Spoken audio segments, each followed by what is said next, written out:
Kung mayroon po kayong dalang Biblia, buksan po natin ito sa Book of Lucas. Pwede po bang uli? Patuloy po tayong nakatayo. Yan, salamat po.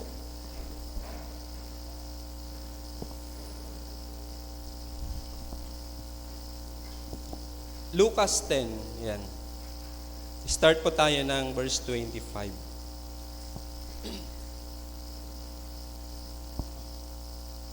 Verse 25, isang dalubhasa sa kautusan nang lumapit kay Jesus upang siya'y subukin. Guro, ano ang dapat kong gawin upang magkamit ng buhay na walang hanggan? Tanong niya. Sumagot si Jesus, ano ba ang nakasulat sa kautusan? Ano ba ang nababasa mo roon? Sumagot ang lalaki, ibigin mo ang Panginoon mong Diyos ng buong puso mo, buong kaluluwa mo, buong lakas mo, at buong pag-iisip mo. At ibigin mo ang iyong kapwa, gaya ng pag-ibig mo sa iyong sarili. Sabi ni Jesus, tama ang sagot mo. Gawin mo iyan at magkakamit ka ng buhay na walang hanggan. Upang wag siyang lumabas na kahiya-hiya, nagtanong pa ang lalaki, sino naman ang aking kapwa? Sumagot si Jesus, may isang taong naglalakbay mula sa Jerusalem patungo sa Jericho. Hinarang siya ng tulisan, hinubaran, binugbog at iniwang halos patay na. Nagkataong dumaan doon ang isang paring Hudyo. Nang makita ang taong nakahandusay, lumihis siya at nagpatuloy sa kanyang paglakad.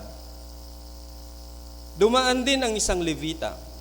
Ngunit nang makita niya ang taong binugbog, lumihis din ito at nagpatuloy sa kanyang paglakad. Ngunit may isang Samaritanong naglalakbay na napadaan doon. Nang makita niya ang biktima, siya'y naawa. Nilapitan niya ito, binuhusan ng langis at alak ang mga sugat at binindahan. Pagkatapos isinakay niya ang lalaki sa kanyang asno at dinala ito sa bahay panuluyan upang maalagaan siya doon. Kinabukasan, binigyan niya ng 2 salaping pilak ang namamahala ng bahay panuluyan at sinabi, alagaan mo siya. At kung higit pa riyan ang iyong magagastos, babayaran kita pagbalik ko. At nagtanong si Jesus, sa palagay mo, sino kaya sa 3 ang naging tunay na kapwa ng taong hinarang ng mga tulisan? Ang taong tumulong sa kanya, tugon ng dalubhasa sa kautusan. Kaya't sinabi sa kanya ni Jesus, kung gayon, humayo ka at ganon din ang gawin mo. Ang Diyos po ang magpala sa pagkabasa po ng kanyang banal at makapangyarihang salita. Tayo pong lahat ay makakaupo na po. Salamat po.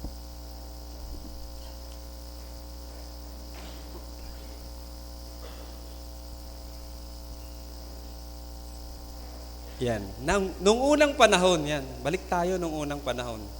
Kapanahunan ng mga kupong-kupong, kumbaga. Nung unang panahon, yan. Nais ko lang po mag-start doon sa story.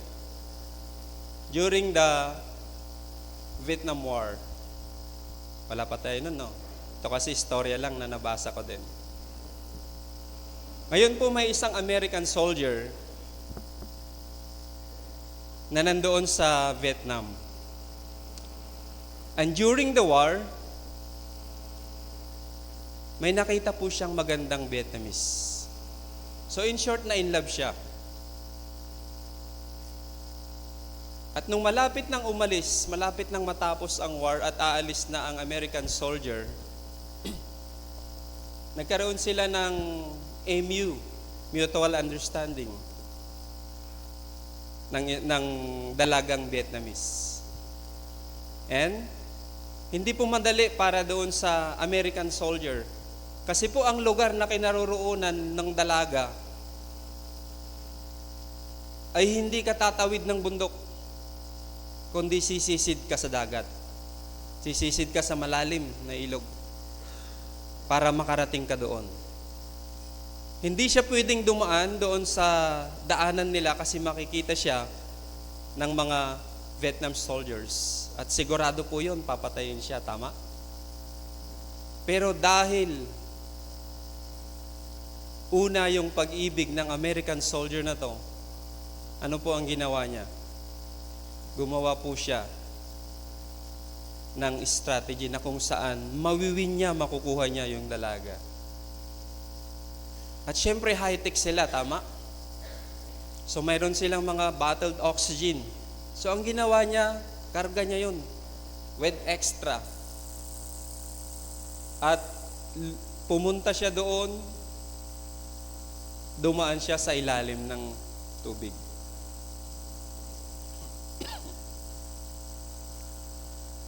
At dumating po sa point na nakarating siya doon ng ligtas sa lugar ng dalaga. At nagkausap sila at isinama niya sa pagbalik hanggang sa maiuwi niya doon sa kanila. Sa Biblia, mayroon ding naganap na ganon. Iba nga lang ang sitwasyon. No? Sa readings po natin, nabasa na po natin ito. Ano po ang ginawa ni Jacob? 7 years kay Rachel at 7 years kay Leah. Tama po ba? Total po 14 years. Ang mag-igib, magsibak, magpastol ng mga alaga ay hindi po madali. Tama po ba? Yung nga lang isang araw, nasabihan mo yung anak mo, pastol mo yung kambing, baka, may maririnig ka na. Pero kay Jacob, sa pagkabasa natin, yung 14 years parang ang bilis lang. Dahil po sa salitang pag-ibig. Kaya sa umaga pong ito, pinamagatan ko po ang ating pong pag-aaralan na love in action. Pakisabi po, love in action. In this generation, sorry po sa mga bata ngayon, no, mga kabataan, selfie generation kung tawagin. They are more on love in words. Tama po ba? Sino pong agree? Uy, hindi sila agree. Sa mga kabataan ngayon, yan, na nanliligaw, nararanasan nyo pa ba yung hinahabol ng aso, nagsisibak ng kahoy, panggatong nila? Hindi na, kasi puro shilin na ngayon. Nag-iigib, hindi na rin, kasi puro ano na ngayon eh, nawasa na. So hindi na nararanasan yung mga bagay na yon na kung saan yung mga kaedad ko pataas, naranasan nila yan. Nung sila po ay umakyat ng ligaw. Naalala ko po nung ako po ay pumupunta sa aking nililigawan noon. Lagi akong tinutokso ng aking pong kaklase, kaibigan. Lagi po niyang sinasabi sa akin, pagdating mo doon, walay akaparaan niya barang. Yun yung panakot niya sa akin, wag lang akong tumuloy. May naghihintay na matalas na tabak pagdating ko sa lugar nila Sister Ana. Dahil kilala po si biyanan ko na protected lang yan sa kanyang mga anak. Pero sabi ko sa kaibigan ko, bro, kung 3 araw hindi ako nakabalik sa inyo, puntahan mo ako doon. Kasi yun po yung setup ko lagi. So from Puso Rubio, hindi po madali ang pumunta ng Aguilar, tama? Dulo-dulo. Pero it is because of love ay ginagawa at gagawin mo yan. Tama po ba, mga kapatid? So ilang linggo na natin pong pinag-aaralan ang patungkol sa pagmamahal sa Diyos. Ngayon naman po, pag-aaralan po natin yung pagmamahal sa ating kapwa. na kung saan kung titignan po natin yung cross, the vertical position, yan po ay stands doon po sa 10 utos 1 to 4. Pagmamahal sa Diyos, the vertical position ng cross. Pero yung horizontal position niya, yan naman po yung pagmamahal natin sa kapwa. Kaya po ang sabi po doon, ibigin mo ang iyong Diyos ng buong puso mo, buong lakas, kaluluwa. Di po ba? Tapos yung pangalawa, ay ibigin mo ang iyong sarili, gaya ng pag-ibig mo sa iyong kapwa. Sino nga po ba yung kapwa? Yan.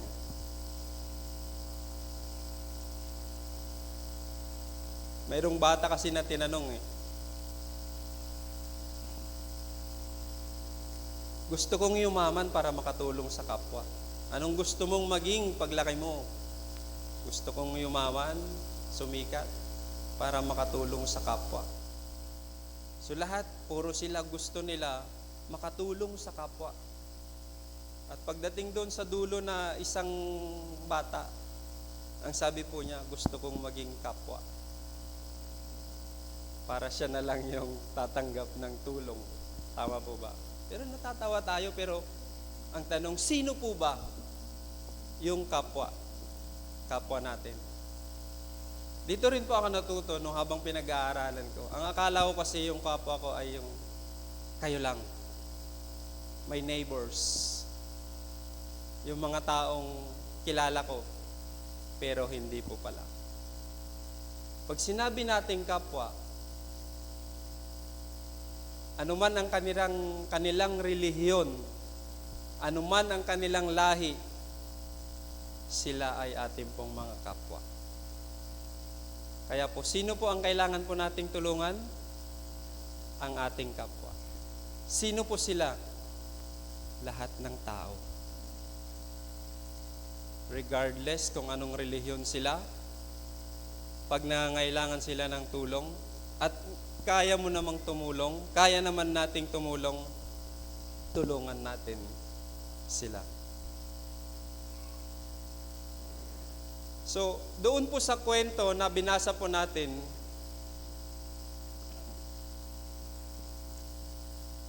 so doon sa Good Samaritan, tama po ba na madalas naririnig natin pag sinabi na, pag yung word na Good Samaritan, what comes first in our mind? Patungkol lahat po yan sa kabutihan, tama po ba? Patungkol yan sa kabutihan. Kaya nga may mga grupo, Good Samaritan. Yan. Wala silang ginagawa kundi tumulong. Tumulong nang walang hinihintay na kapalit. Naranasan na po ba natin yon, mga kapatid? Tumulong tayo, pero walang bumalik. Hindi tayo naghihintay ng kapalit. Tumulong lang tayo. So, ibig sabihin, na-try na natin yung maging isang Good Samaritan. At, so, sino ba yung mga Samaritano? Sinaunang etno-relihiyong pangkat na nagmula sa Hebreo at Israelita. Naninirahan sa rehiyon ng Samaria. So, sa Biblia, yun nga po, kilala po sila sa ang mabuting Samaritano. So, tinuturo ng mabuting Samaritano ang dalawa, pagmamahal at pagtulong sa kapwa ng walang kapalit. So, ngayon po ay pag-aaralan po natin doon sa brotherly love, na kung saan there are 4 kinds of love. Madalas po nating marinig yung unconditional love, di po ba? Yan po ay agape love. Unconditional love na kung saan ang Diyos lamang po ang nakakapagbigay niyan. Ngayon po ay brotherly love, philia, yan ang pag-aaralan po natin. At yung mga ibang kinds of love naman ay yung eros love, yung romantic Ito yung love na sa ating pong mga kapartners, and yung story love, yung family love, no? Kaya sa panahon ng nung unang panahon kasi ang mga Samaritano, hindi po sila pwedeng makihalubilo sa mga Hudyo. Pero doon ako nagtataka. Iisa yung pinanggalingan naman nila. They are in the tribes of Israel. Yung mga Hudyo in the tribes of Judah, nakatira doon sa north part.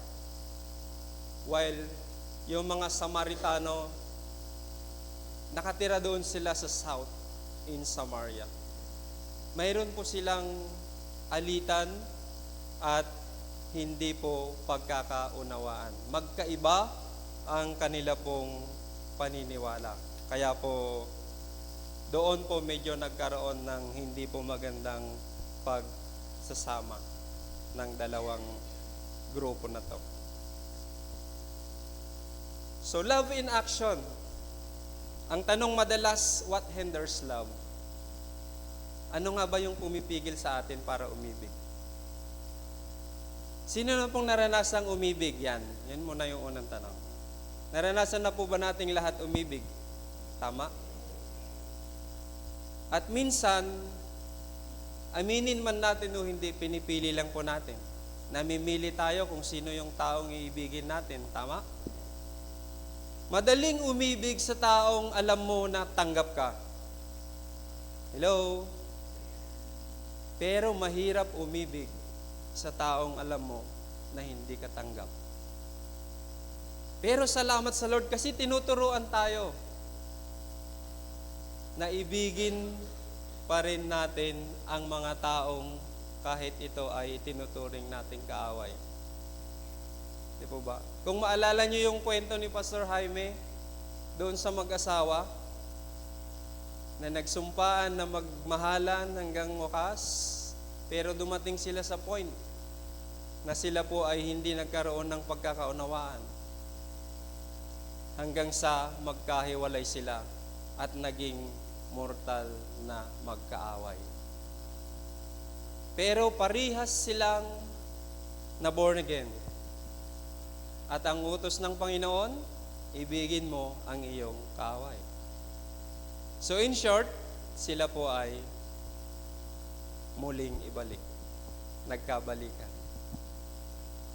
It is because dahil sa pag-ibig ng Diyos. What hinders love? Unang-una po, initial observation, dahil po sa takot.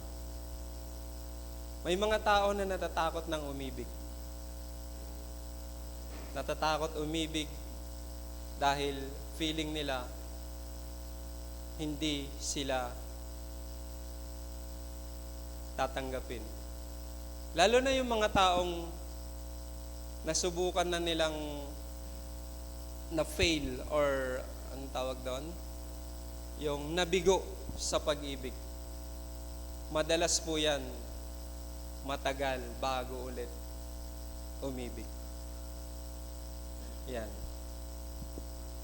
So fear, na kung saan, ang sabi po, if the fear dominates your mind, the whole system of your body will paralyze. Kapag napangunahan tayo ng takot, sira na ang lahat. Fear na kung saan you might be hurt again. Ayaw ko na. Tatakot na ako. Ayaw ko nang umibig. Kaya yung iba, instead, naiibig sila. Muli, iba na yung ginagawa. No? Ano pa yung mga humahad lang sa pag-ibig? Maaring ito po ay yung unresolved past trauma. Yung mga hindi na-solved na mga pangyayari sa buhay po natin, nagkakaroon tayo ng trauma, tama? Halimbawa na lang sa isang family,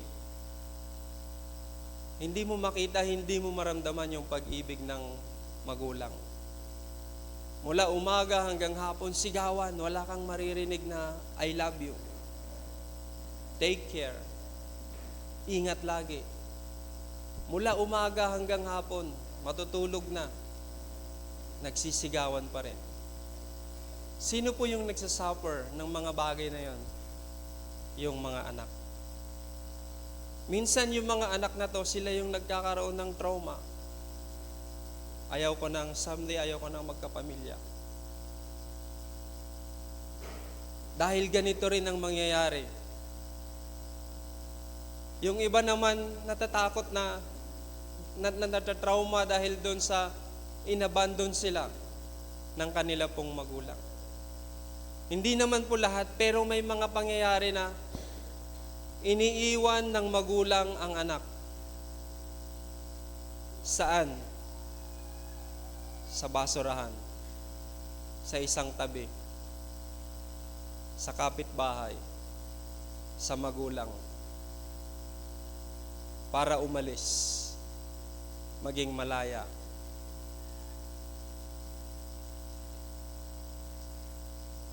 Kaya po advice ko lang sa mga papunta sa marriage life, kung hindi pa po kayo handa na bumuo ng pamilya, huwag po muna kayong pumasok.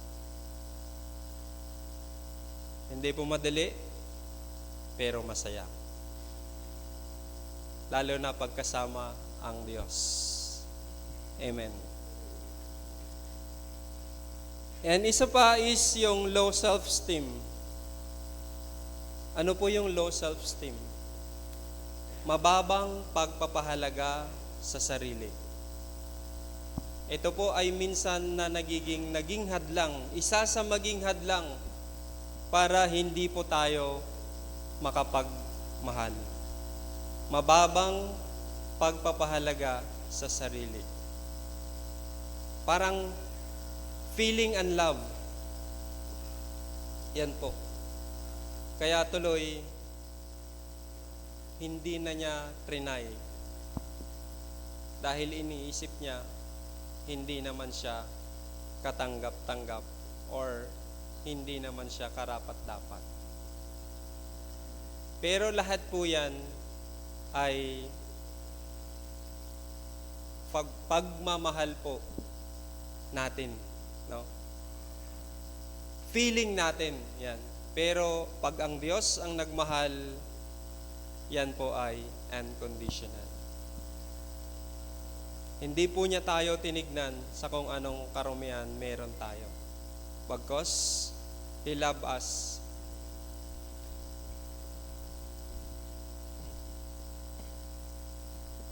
While we were still sinners. So paano ma-overcome yung mga hadlang na to para po tayo ay muli makapagmahal?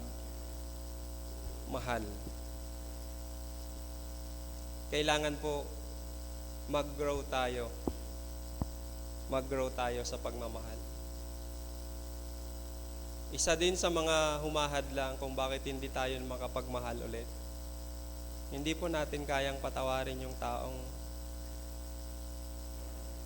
nakagawa po sa atin ng hindi po maganda. Sino po yun? Madalas, sila yung mga taong inaakala mo na makakatulong sa'yo. Madalas sila yung mga taong nandyan lang sa paligid mo. Minsan nga, kapatid mo pa, tama? Yung nakaka-hurt sa'yo. At minsan, hindi mo kayang patawarin. Kaya hindi nagkaka-unite, hindi nabubuo ang isang pamilya dahil po sa salitang pride. Hindi kayang magpatawad. We are not perfect, tama? Hindi po tayo perfecto. Lahat po tayo pwedeng magkamali. Lahat tayo nagkakamali. Kailangan po nating magpatawad upang tayo man ay patawarin din. Upang sa ganon, mag-grow tayo in love. Yun po yung sikreto doon. Ilan po sa mga oras na ito ang narito na hanggang ngayon masakit pa rin ang kalooban ng ginawa ng mahal niya sa buhay ng kaibigan niya or kung sino mang tao. Kung meron po sa ating kalagitnaan yung tao na yon,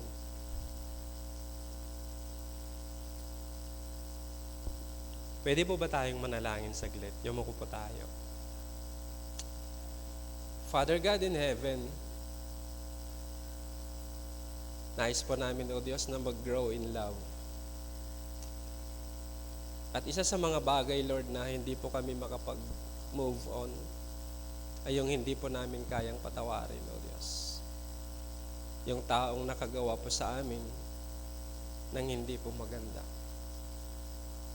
Inaakala namin, Lord, na sila yung taong tutulong sa amin, magmamahal sa amin. Pero sila pa, O Diyos, yung tao na nakasakit sa amin. Kaya Lord, sa umaga pong ito,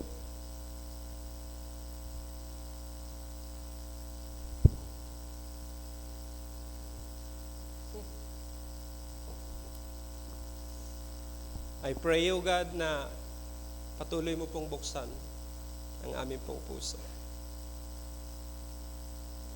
Mapatawad po namin, O Diyos, yung mga tao na ito. Upang sa ganun, Lord, ay matanggap po namin ng buong buo ang inyo pong pagmamahal. At makapagmahal din po kami sa aming pong kapwa. Binubunot po namin, Panginoon, anumang inilagay ng kaaway sa aming pong puso para hindi po kami makapagpatawad. Right now, Lord, we uproot in the name of Jesus. And Lord, release unto us, Lord, the love of God na hindi po nagmamaliw. Salamat po sa pangalan ni Jesus. Amen.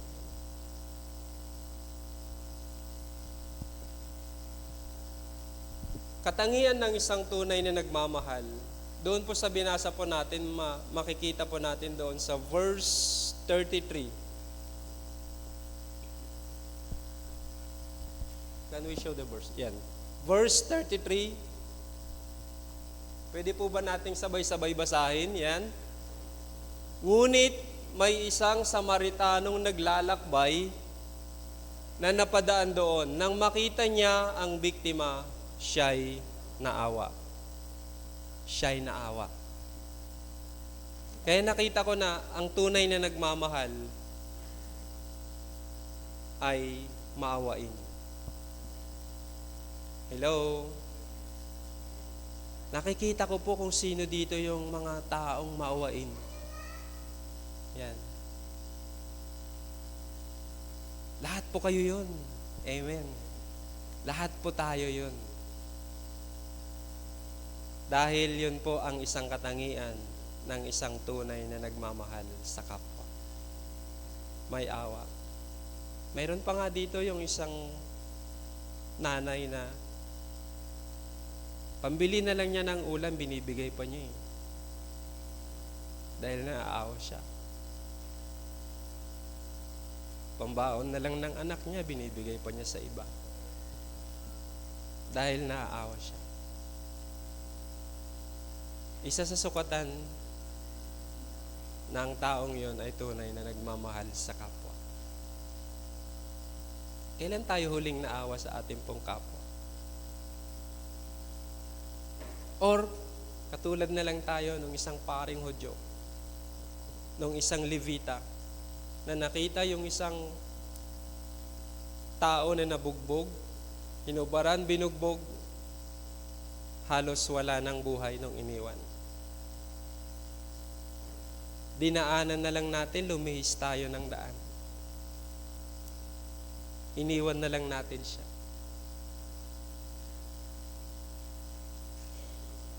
Ilan po sa atin ang ganon? But I do believe dito po sa atin, ay tinuruan po tayo ng Panginoon kung paano magmahal sa kapwa. Sinishare po natin kung anong meron sa atin. Yan ang prayer kasi natin, tama. Lord, bless us to be a blessing. Ngayon, nung pinagpala ka, yan, nagsishare ka ng blessings. Lagi po akong nare-remind yung halaga ng buhay. Minsan kasi busy yung ibang tao, busy sa lahat, araw-araw busy. Wala nang kapahingahan para magawa nila or yumaman sila. Makapunta sila sa nais nilang puntahan. Kaya lang sineset apart nila ang Lord. Tinatabi nila. Hindi nila priority. Pero salamat sa Lord kasi tayo na narito, mas inuna natin ang Panginoon higit sa lahat ngayong araw na to.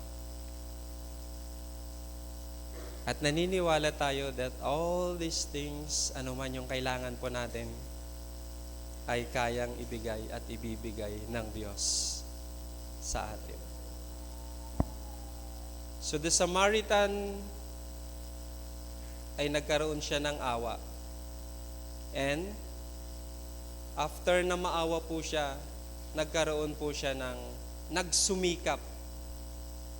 Number 2 is nagsumikap yung Samaritano na yon para dalhin yung isang tao na yon. In verse 34, nilapitan niya ito, binuhusan ng langis at alak ang mga sugat at binindahan. Pagkatapos isinakay niya ang lalaki sa kanyang asno at dinala ito sa bahay panuluyan upang maalagaan siya. So, makikita po natin yung effort ng isang tao na yon. Hindi po sinabi kung ilang taon na yung tao na yon. Pero sa tingin ko po, may edad na rin. Yan. Kasi naglalakbay siya. Hindi naman po kasi pwedeng maglakbay siguro yung bata. Siguro yon, nakita niya, na nagsumikap siya, nagkaroon siya ng effort dahil naawa po siya doon sa isang taong binugbog na halos patay na nung iniwan. So ano po ang ginawa niya? Dinala po niya sa bahay panuluyan. Kung sa atin po ngayon siguro, pwedeng sa clinic, pwedeng sa hospital, or pwedeng sa isang lugar na kung saan safe siya. Yan. Kung tayo yung nasa kalagayan ng isang Samaritano, gagawin kaya natin yun, mga kapatid? Kasi may mga naririnig ako, bakit ko siya mamahalin? Hindi ko naman kaano-ano. Yung mga salitang no? Bakit kita mamahalin? Hindi naman kita kaano-ano. Bakit kita bibigyan? Hindi naman kita kaano-ano. Pero thank God kasi tinuruan po tayo ng Lord kung paano po magmahal sa kapwa. Kahit hindi po natin kaano-ano, nagiging malapit tayo sa kanila. So nagsumikap siya, and after that, nagkaroon siya ng pagmamalasakit with care. Kumbaga, in verse 35, kinabukasan, binigyan niya ng 2 salaping pilak ang namamahala ng bahay panuluyan at sinabi, alagaan mo siya. Alagaan mo siya. Grabe po Hindi niya kaano-ano, nakita lang niya sa daan yung isang tao na yon. Naawa siya, dinala niya sa isang bahay panuluyan. Ginamot niya, nag-first aid muna siya. Tapos dinala niya doon at sinabihan yung may-ari ng bahay panuluyan, alagaan mo siya. Alagaan mo siya. Ano po ang sabi ng Panginoong Hesus kay Peter? Do you love me more than this? Feed my sheep. Ano po ang tinuturo sa atin ng Lord? Do we love God, mga kapatid? Amen po ba? Mahal po ba natin ang Diyos ng buong puso? Amen. So makikita po natin yung tatlo. After niyang maawa, nagkaroon siya ng effort at ng malasakit sa kanya. Hindi niya iniwan hanggat hindi siya safe o ligtas doon sa kinaroroonan niya.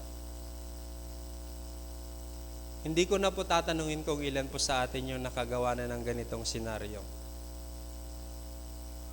Habang tayo ay naglalakbay, may nakita tayo, tinulungan natin hanggang sa iniwan natin yung cash on hand na meron tayo para siya ay magamot. So, ang pagmamahal sa kapwa ay isa sa pinakamahalagang utos sa Biblia na nagtuturo ng pagmamalasakit, pagpapatawad at pagtulong ng walang hinihintay na kapalit. Yan pala yung pagmamahal sa kapwa. Kung tinulungan mo, wag mo nang hintayin,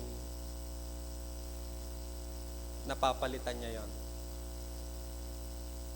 Pero nais ko lang pong ibalanse. Iba po ang pagtulong, iba po ang tulong sa utang, tama?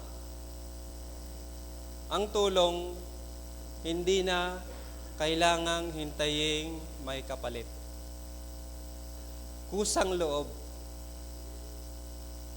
Ikaw ang nagbigay nun. Pero pag utang, yan, lumapit siya sa iyo at binigyan mo. Ikaw ngayon ang lalapit sa kanya para singilin. Tama po ba? Yan. O kasi baka mamaya, tulong at utang parehas. No, hindi po. Kung may pagkakataon na magbayad, babayaran, bayaran. Utang ay dapat huwag kalimutan. Ito ay kailangang bayaran para makaulit pa. Yan. Amen po ba? Amen. Alam ko po, mayroon tayong mga ganyan. Pero, salamat sa Lord. Kasi, tinuturuan niya tayo sa mga bagay na to. So, ipinakita nito ang pag-ibig ng Diyos sa pamamagitan ng ating mga gawa. Tulad ng pagtrato sa iba, ng may una, kabaitan, paggalang at pagturing sa kanila ng higit sa sarili natin. Yung po palang salitang I love you with the love of the Lord. Kailangan po, make sure kaya mo yung panindigan. Pag sinabi po nating I love you with the love of the Lord, ibig pong sabihin, tinataya natin ang buhay natin. Kaya nating ibigay ang buhay natin para sa Kanya. Kasi, yun po ang pagmamahal ng Diyos sa atin. Ibinigay niya ang kanya pong sarili para po sa atin. Kaya po, pag sinabi ninyong I love you with the love of the Lord, make sure kaya niyo pong gampanan.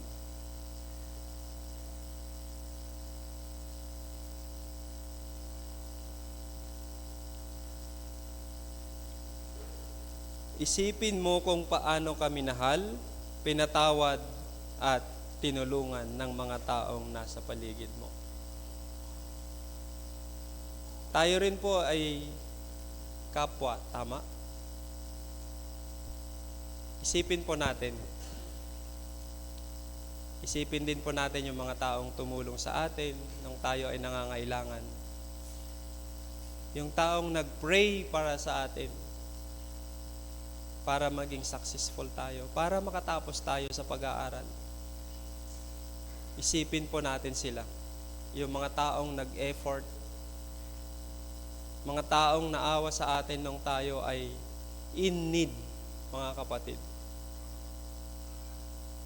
Madali po ang tumulong kung iisipin po natin yung bagay na yon. Tama po ba?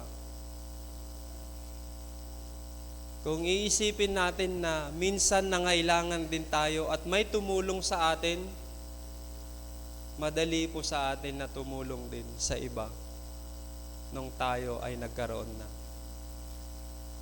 Kaya, pakisabi po, love in action.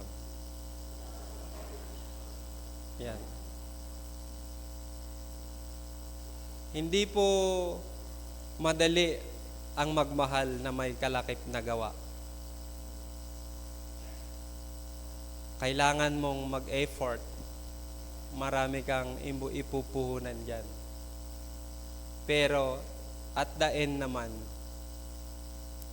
magiging masaya ka dyan sa lugar na yan.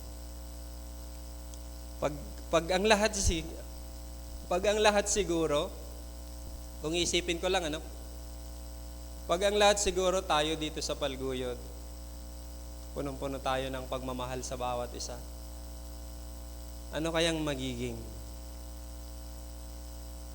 Ano kayang mangyayari sa ating lugar, mga kapatid? Walang trouble, walang nag-aaway, walang ingay, lahat puro pagmamahal.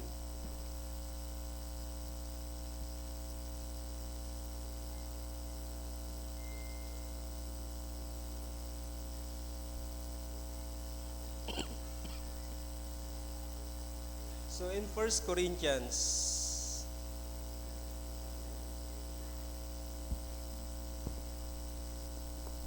sensya na po kasi hanggang ngayon, love pa rin ako ng aking ubo. Hindi pa rin umaalis. Kaya until now, nandito pa rin.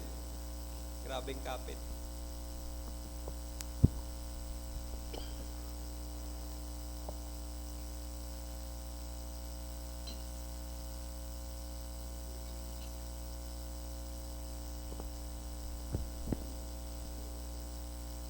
So, dito po sa 1 Corinthians, ito po ay tunay na kahulugan ng pag-ibig.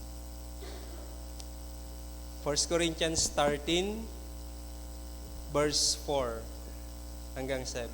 Focus po tayo doon sa verse 7. Ang sabi po dito, ang pag-ibig ay matyaga at magandang loob. Hindi mainggitin, hindi mayabang, ni mapagmataas man. Verse 5, hindi magaspang ang pag-uugali, hindi makasarili, hindi magagalitin o mapagtanim ng sama ng loob sa kapwa. Hindi ito natutuwa sa masama, sa halip ay nagagalak sa katotohanan. Verse 7, ang pag-ibig ay matiisin, mapagtiwala, puno ng pag-asa at nagtsatsaga hanggang wakas. Pakisabi po, nagtsatsaga hanggang wakas. Yan po ang tunay na pag-ibig. Matiisin. Yan. Hanggang ngayon po ba nagtitiis pa rin tayo? Hello? Yan. Tignan nyo po ang inyo pong mga kapartner. Pinagtitiisan nyo ba yan? So, ibig sabihin, tunay nyo ngang mahal. Dahil sa pag-ibig. No? Nagtitiis kayo dahil mahal nyo siya. Yan. At hindi po yan Ano po ang sabi doon? Mapagtiwala. Yan. Ang tunay po na pag-ibig ay mapagtiwala. Hello? Pinagkakatiwalaan ba natin sila? Amen. Puno ng pag-asa at nagtsatsaga hanggang wakas. So, gusto ko po yung salitang hanggang wakas. Yan.